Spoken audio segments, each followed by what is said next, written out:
Mesdames et messieurs, bonjour et bienvenue dans l'invité culture. Focus aujourd'hui sur une exposition intitulée Ce que la fête sauve, une exposition qui est actuellement en cours, exposition collective qui a démarré le 26 juin et qui devrait se poursuivre jusqu'au 17 septembre 2026. Elle réunit 17 plasticiens avec une même nécessité, celle de retrouver dans le geste un espace de réparation. Les artistes convoquent des récits intimes, des fragments de vie, des espaces suspendus où le réel se transforme. Chaque œuvre est une invitation à ralentir, à regarder autrement, à laisser entrer ce que la fête porte de plus essentiel. La présence à l'autre, la chaleur du collectif et puis l'éclat fugace d'un instant partagé. On va justement en parler de cette exposition avec Ebla Babou, qui est galeriste et qui organise également cette exposition. Bonsoir à vous. Bonjour à vous plutôt. Bonjour, merci Mariam de m'avoir invitée. Merci d'avoir accepté cette invitation. Alors vous êtes galeriste, cette exposition se tient au sein de votre galerie qui s'appelle également Ebla Babou, donc qui porte votre nom. Exact. Une exposition intitulée Ce que la fête sauve. Alors pourquoi aujourd'hui on a besoin de faire un petit peu la fête? Pourquoi ce choix? Je crois que vous l'avez précisé auparavant. Je pense qu'aujourd'hui, on est dans une ère un peu compliquée, où il y a beaucoup de conflits, beaucoup d'incompréhension. Et pour moi, l'art, c'est une façon aussi de sauver l'humanité, de mettre un peu de baume au cœur, d'apporter un peu d'esthétisme et de joie, à notre quotidien plutôt morose. La fête, c'est aussi donc la présence de l'autre, comme je le disais à l'instant. Donc, est-ce que cette exposition a été pensée comme une espèce de parenthèse dans ce tumulte dans lequel on est en train de vivre aujourd'hui, dans ce contexte un petit peu aussi anxiogène avec la multiplication des guerres? Donc, une espèce de parenthèse où on retrouve cette chaleur humaine, ces relations humaines, et puis la présence de l'autre, tout simplement. Je crois que c'est une nécessité aujourd'hui, instaurer du dialogue et du beau. Quand on fait combiner 17 artistes, notamment des artistes plasticiens, avec un même fil conducteur, comment on organise un petit peu cette exposition ? Comment on organise cette exposition ? En tant que galeriste, je m'intéresse énormément à la scène artistique marocaine, aussi internationale. Donc, je visite beaucoup d'ateliers, j'ai beaucoup de rapports privilégiés avec les artistes. Et quand j'instaure une thématique, systématiquement, j'ai une idée de ce que les artistes sont capables de faire ou ce qu'ils font et pouvoir constituer justement un ensemble d'artistes autour d'une même thématique. Donc c'est vous qui avez choisi les artistes pour cette exposition et puis la thématique également. Oui. Et comment on fait dialoguer entre tous ces artistes qui peuvent venir d'univers finalement différents et qu'on rassemble? Alors en tant que galeriste, je m'intéresse énormément à ce que font les artistes au Maroc et aussi à l'international. Donc, quand je fais une thématique à la galerie, j'ai toujours une idée de ce que chaque artiste est capable de créer ou ce qu'il crée déjà.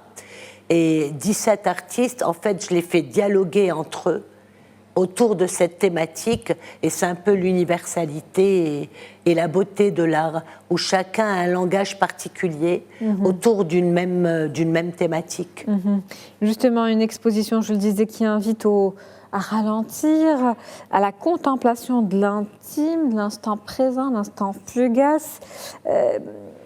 Justement, en termes d'organisation et au niveau de l'espace, donc plusieurs artistes, 17, un fil conducteur, une thématique.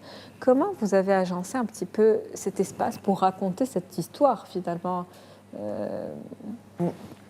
Alors, la création de cette galerie, c'est un peu, je ne vais pas dire l'œuvre d'une vie, ça serait un peu réducteur, mais c'est un projet qui me tenait beaucoup à cœur. Donc j'ai construit ma propre galerie avec des normes muséales sur à peu près 200 mètres carrés, 5 mètres de hauteur. Et j'ai conçu cet espace.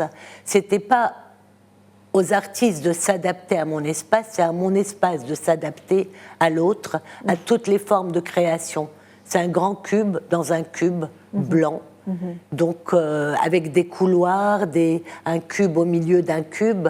Donc on peut déambuler comme une sorte de promenade. Et, une galerie très artistique de par ses murs déjà, et sa construction, sa conception.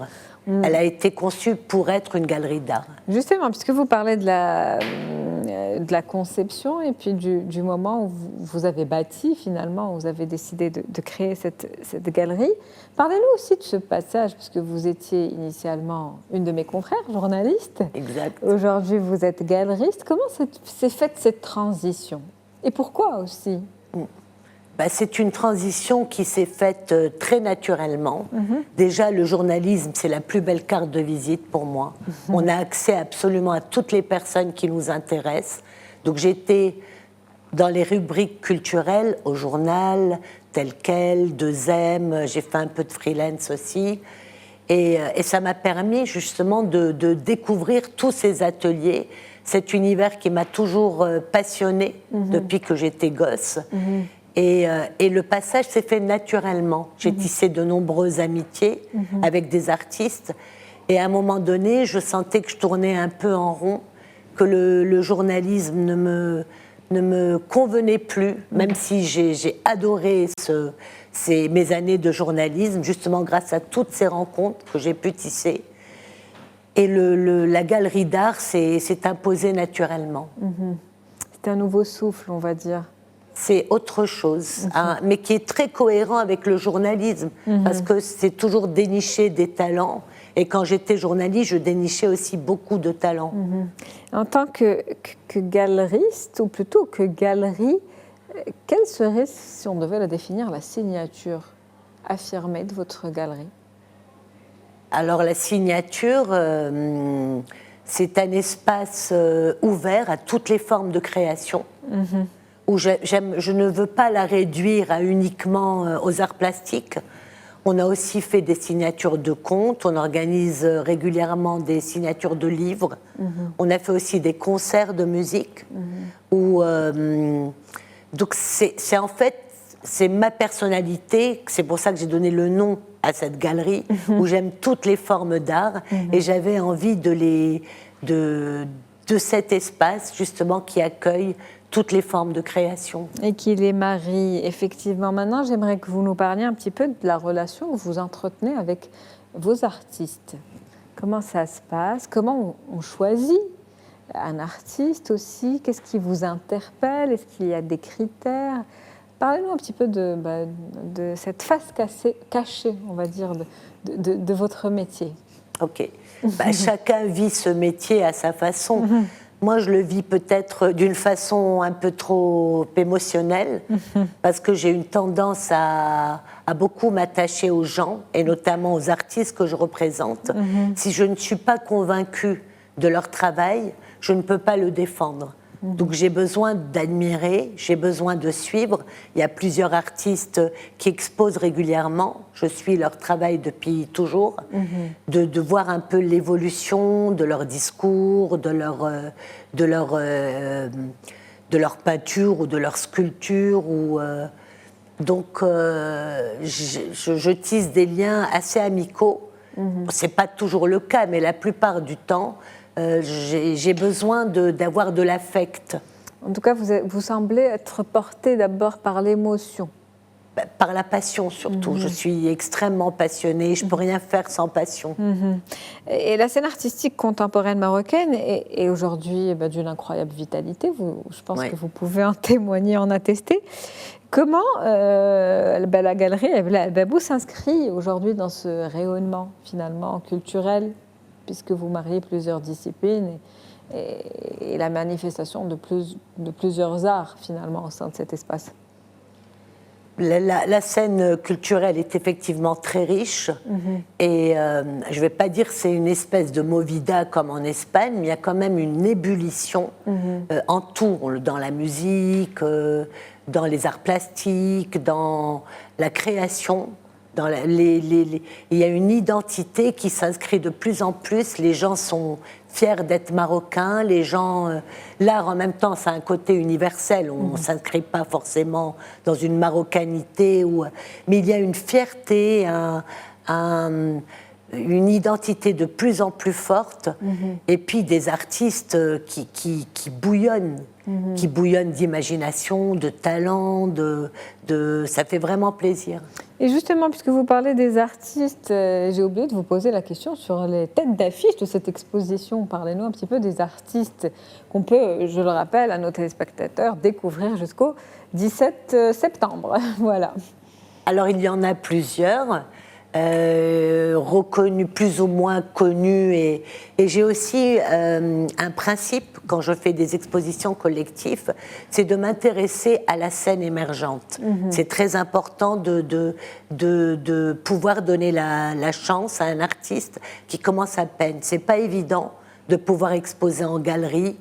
Donc là, dans cette exposition, il y a Sarah Henfaoui, la brunette, qui expose pour la première fois de sa vie. Jamil Benani, le designer, Monia Twiz, Christian Mamoun, tout cela sont des artistes déjà reconnus. Et c'est mêler un peu les gens qui commencent avec des artistes beaucoup plus installés. Et je trouve que c'est beau parce qu'il y a une espèce de cohérence et d'univers complètement différents, avec une thématique commune. Et puis, effectivement, cette mixité qui peut enrichir le parcours d'un nouvel artiste, un artiste émergent, comme vous l'avez dit, une opportunité qui se crée aussi pour avoir l'occasion d'afficher, on va dire, son art et de se faire reconnaître également sur la scène artistique contemporaine marocaine. Une dernière question pour conclure sur justement ce regard que vous portez aujourd'hui sur ces jeunes créateurs, sur ces jeunes artistes marocains qui sont en train d'émerger. Alors, il y en a énormément. Il y en a qui sont beaucoup plus pressés que d'autres, qui veulent arriver très vite. Moi, j'ai envie de leur dire qu'il faut y aller doucement et laisser maturer leur art, ne pas penser à exposer tout de suite, ou cette course aux expositions.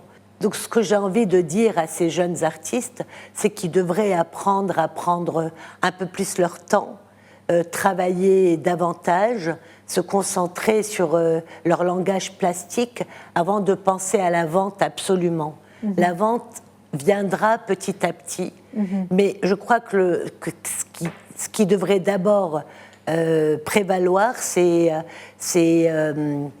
avoir un travail accompli, et c'est plutôt aimez-moi, aimez-moi, au lieu de achetez-moi, achetez-moi. Et le reste suivra. Ça suivra certainement naturellement. Merci à vous. Abla Babou, c'est un plaisir de vous recevoir aujourd'hui pour l'invité culture et d'échanger sur votre galerie. Merci beaucoup, Mariam. En apprendre davantage sur le regard que vous portez sur la jeunesse, les jeunes artistes d'aujourd'hui. Merci beaucoup. C'est la fin d'Invité Culture pour aujourd'hui. Très bonne journée.